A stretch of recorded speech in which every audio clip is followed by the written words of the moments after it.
Acceptable use policies are documents used in many different schools. But what are they exactly, and why do we have them? Today I'm going to outline what these documents are, how they should be communicated to users at schools, and I'm going to give tips on how to implement them for students as well as teachers.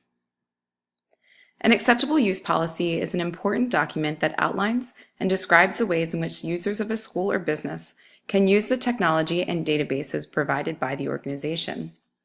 It includes the rights of users and it describes acceptable and unacceptable ways to use it. Along with this, sanctions and consequences are provided too. There are a variety of reasons as to why schools use AUPs. They provide a safe environment for students so that it can recognize and avoid risks. They also keep students secure from bullying or seeing inappropriate images or videos.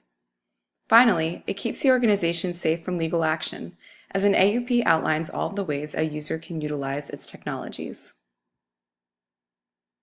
My own school does not have its own acceptable use policy, but my county does. Unlike the comprehensive AUP for students and teachers in the example from Clark County Schools in Kentucky, our county has two separate policies, one for teachers and one for students. Both of these can be found in the student and employee handbooks. The student's AUP is short and to the point. It outlines what students should or should not do, and it includes that students may use the internet with the supervision of an adult, and the penalties for computer misuse. As for the employee AUP, it is much more detailed. It includes policies from the Board of Education and limitations of privacy. Teachers may not use the networks for personal use and must conduct themselves in a professional manner. If any of these is violated, employees may be subject to termination of contract or even employment. To get a better idea about what my colleagues knew about our acceptable use policy, I surveyed 10 of my own department coworkers. I was not surprised to find out that only 20% were aware of our AUP and where to find it. Many stated that they knew that there had to be some type of regulation, but they didn't know exactly what that was.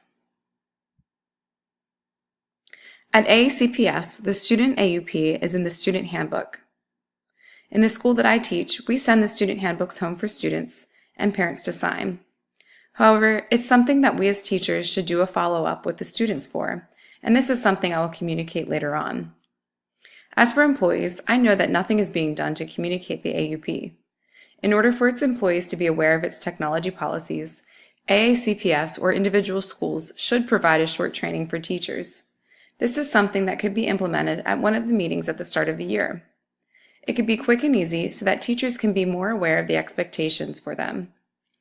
I know that many of my coworkers and I have violated our policy at one point or another, and this is merely because we were not aware of the policy and what it included.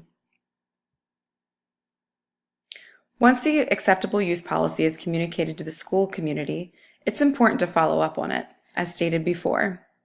The AUP will not be understood or implemented by students if the ideas from it are not reiterated to them. In order to model and facilitate safe, healthy, legal, and ethical uses of digital information technologies, we as teachers have many options for implementation. For example, teachers could give mini lessons on the AUP, just like one that I had found for 5th graders at AACPS. While I couldn't find lessons for other levels, I'm sure that this could be changed or differentiated to suit different age groups. Another policy that is a possibility would be to have students sign a contract before they use laptops or any sort of device for the first time. This is something we do in our own department with our laptops. Each student is assigned a specific number, and it is the device that they use for the entire year. Before using, the students are required to sign a contract outlining the proper uses of the laptop. It holds them accountable. Finally, teachers should hold themselves accountable. We should keep these expectations posted for our students so that we are aware of our actions and daily interactions with technology. If we see something, we should say something.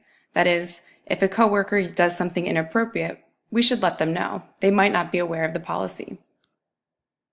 Thank you very much for watching this presentation, and please let me know if you have any questions or comments.